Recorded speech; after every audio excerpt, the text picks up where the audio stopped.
Ballot पेपरवरती घ्या अशी मागणी रामदास कदम यांनी केली आहे। जरी सत्ता असली तरी निवडणूक आयोगाकडे लेखी तक्रार करणार असल्याचं रामदास कदम यांनी सांगितलं।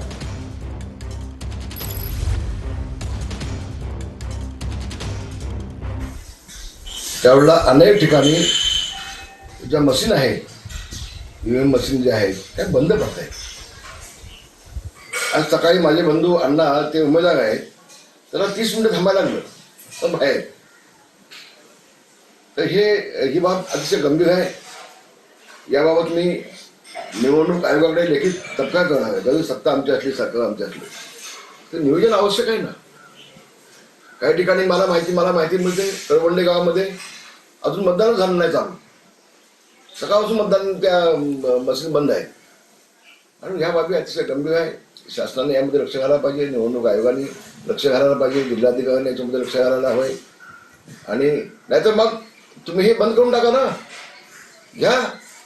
याच्या आधी जसे लोकशाही जिवंत होती, शिक्का मागायची बॅलेट पेपर, तसं घ्या। मग हे त्यांना तुम्हाला व्यवस्थित थांबवता येत नसेल आणि 2-2 तास 3-3 तास लोकांना थांबवायचं नसेल तर बॅलेट पेपरवरती घ्या मतदान। मग मला काय अडचण नाही, बिलकुल अडचण नाही मला। आणि अनेक लोकांच्या मनामध्ये संशय आहे, ते संशय देखील निघून जाईल। अनेक वेळेला एखादा उमेदवार पगार झाला तर मशीन मॅनेज केल्या ईव्हीएम मशीन मॅनेज केल्या, तो विषय सगळा संपून जाईल ना। घ्या मग, माझी मागणी आहे। नाहीतर मग किमान ह्या ईव्हीएम मशीन बंद पडणार नाहीत, याची दक्षता घ्या।